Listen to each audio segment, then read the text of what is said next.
Oui, monsieur.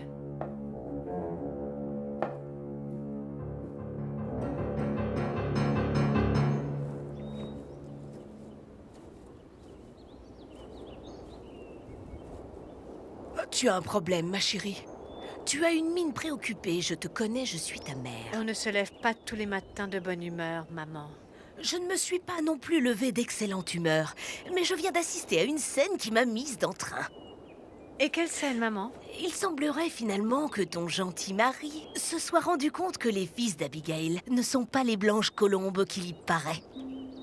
Et de quoi tu veux parler? Eh bien, ce jeune homme et Pedro se sont vigoureusement querellés tout à l'heure. Et Antonio, cet insolent d'Antonio, a dit des choses vraiment épouvantables à ton petit mari. Tu es sûre de ce que tu dis, maman? Bien sûr que j'en suis sûre. Merci, merci, mon Dieu. Ces gens ont montré leur véritable visage. Et il ne faudra pas beaucoup de temps pour qu'ils partent de cette maison. Sans même d'ailleurs que j'ai besoin de lever le petit doigt. En ce moment même, ce petit prétentieux d'Antonio doit être dans sa chambre, à empaqueter ses vieilles affaires dégoûtantes pour toujours. On peut savoir ce que tu fais, Antonio? Je pars, maman. Comment ça, tu pars? Je pars vivre chez Tante Rosena parce que je ne resterai pas une minute de plus dans cette maison. Laisse ça, mon chéri, laisse ça. Je viens de te dire de laisser Quoi? ça. Don Pedro t'a tout raconté? Oui, il m'a dit. Et il faut que nous parlions, mon garçon. Pardon, mais je n'ai pas le temps, je m'en vais, maman. Je t'ai dit de venir ici. Viens ici, que tu le veuilles ou non, tu vas m'écouter, assieds-toi ici. Depuis quand tu es orgueilleux? Est-ce que tu as oublié le garçon que tu as toujours été et la place que tu dois garder? À l'heure qu'il est, nous pourrions tous les trois être à la rue. Parce que ton père n'a jamais pris ses responsabilités pour nous. Et grâce à la bonté de Don Pedro José, nous avons du travail, des études, un toit et à manger. C'est beaucoup plus que ce qu'on aurait pu espérer, Antonio. C'est pourquoi nous devons montrer notre reconnaissance en gardant la place qui nous correspond et sans exiger plus que ce que l'on a. Parce que ça serait abusé. Je ne sais pas ce que tu ressens pour mademoiselle Angela, mais je suis certaine elle ne fait que t'apprécier. Ne confonds surtout pas la sympathie avec autre chose, mon garçon. Apprends à la respecter et à garder ta place. Tu es encore très jeune, Antonio, et c'est normal que tu te fasses des idées. Tu le comprendras en temps et en heure, mon chéri. Mais ne désespère pas. Et ne perds pas ton temps à courir après des illusions. Parce que tu pourrais te brûler les ailes, Antonio.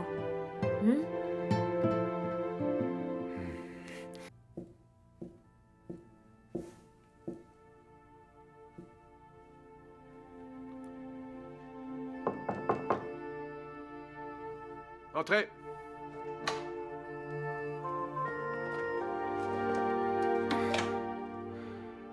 Pardon, Don Pedro. Vraiment, je n'ai pas voulu être grossier avec vous.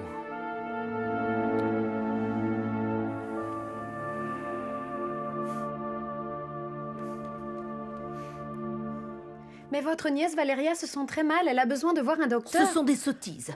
Crois-moi, cette gamine n'est absolument pas malade. Même si elle s'oppose à l'idée, elle a besoin de voir un docteur de toute urgence pour qu'il l'ausculte. Personne ne connaît ma nièce mieux que moi. Cette petite est plus rusée que nous deux réunis. Ce qu'elle veut, c'est simplement attirer l'attention et c'est tout.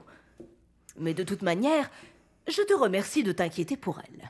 Je la trouve très mal en point, madame. Angela, tu m'accompagnes au bureau, s'il te plaît? On te laisse.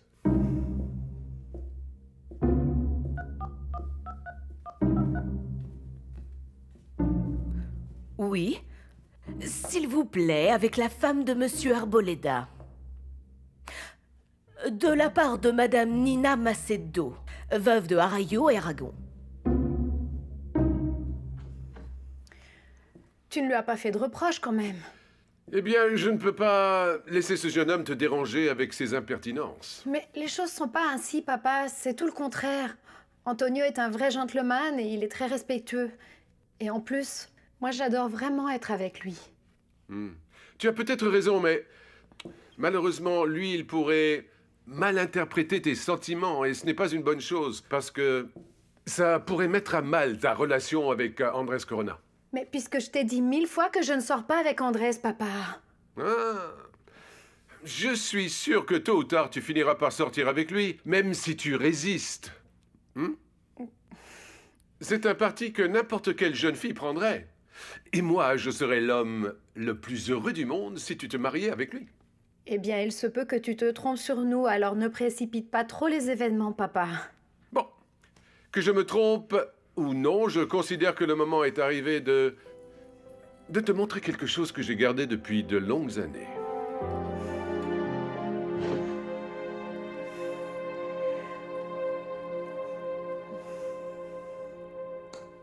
Ouvre la boîte toi-même.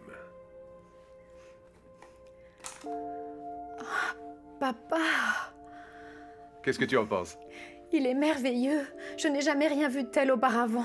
Il appartenait à ta mère. Mais elle n'a jamais voulu le porter. Il est toujours resté enfermé dans ce coffre sans que personne ne connaisse jamais son existence. Elle lui a donné un nom très particulier. Elle l'appelait la petite larme brillante. Un surnom qui est aussi secret, hein? Et nous le connaissons, toi et moi. Alors c'est une petite larme brillante. Je voulais te le faire découvrir parce que, selon ses vœux, il sera à toi le jour où tu te marieras.